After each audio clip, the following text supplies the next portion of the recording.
Hello, and May the 4th be with you, everybody. This is Matt with State of Flux with yet another one of my May the 4th reviews tackling Star Wars. This time we're talking about Star Wars Clone Wars. Not to be confused with Star Wars The Clone Wars. This is Genndy Tartakovsky's Star Wars Clone Wars. If you're unfamiliar with his work, he's the man behind Samurai Jack.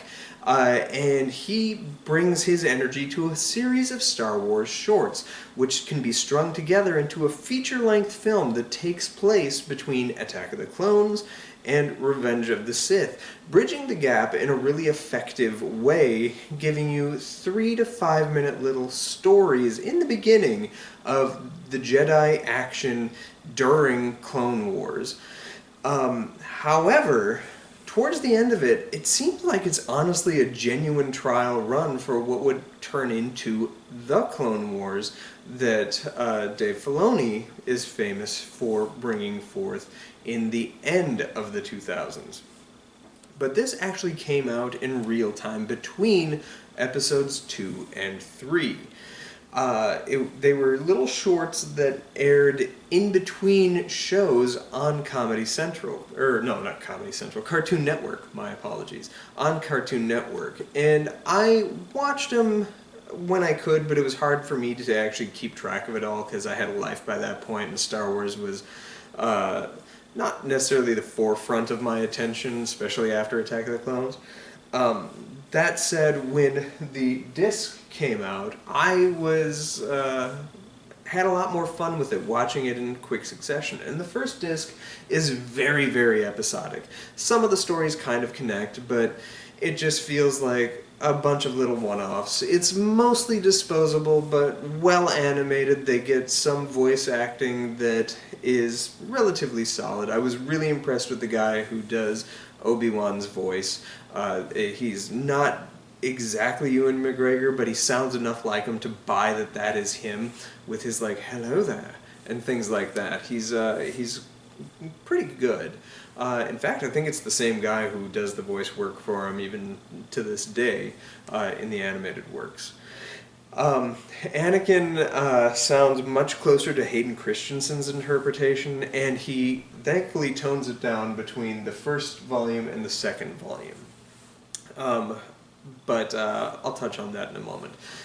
What really works for this is I like the animation style, I like the sense of humor, I like the speed and flourish that it has, but for all intents and purposes, this one is relatively dismissible. They're 3 to 5 minute, easily consumable things, and they're meant by design to be just kind of a story that happens during the Clone Wars. There's not a lot of connective tissue. They do throw in a thing about a rising Sith apprentice of Dooku that is pretty cool and concludes well, but by that point you can see the transition is beginning to happen where they're trying to do something a little more episodic to bridge the gap between the two and bring you right directly into Revenge of the Sith. And in fact, this one ends at the exact moment Revenge of the Sith starts, not unlike Rogue One into A New Hope. The second volume, which is much more episodically based in the sense where it's like an hour-long season where every 2 episodes acts as if it's like its own 20-minute movie or whatever. And so by the time you get to that hour and 10-minute mark, you feel like you've watched 2 or 3 episode arc of what the Clone Wars ended up being years down the line.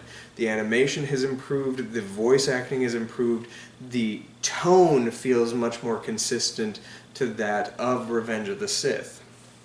And there's quite a bit of emphasis on secondary characters, with Shakti getting a huge inflation in her relevancy within that story, and how the Palpatine of it all plays into it is quite good.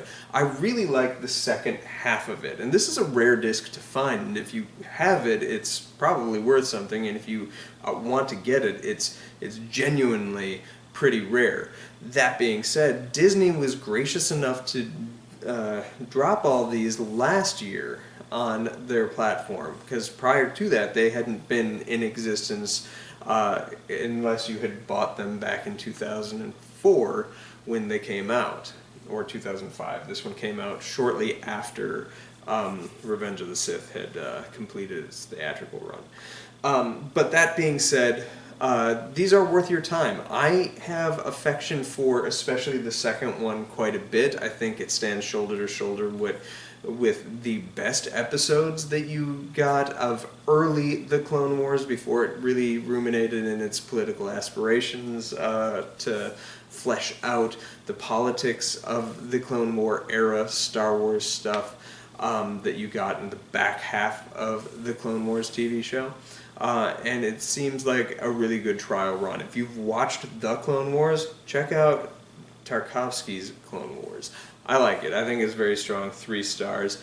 Thanks for watching. Let me know what you think of this one. And with the release of Phantom Menace in the theater, I'm going to try and get my daughter to do a Star Wars review with me. So keep a lookout for that on Revenge of the Sixth. Thanks for watching, like, subscribe, do all that good stuff. And if you hear snoring in the background, it's because my poor old puppy's sleeping. She's adorable. 14-year-old. Bless her. Anyway, thanks for watching, like, subscribe, do all that good stuff. Peace.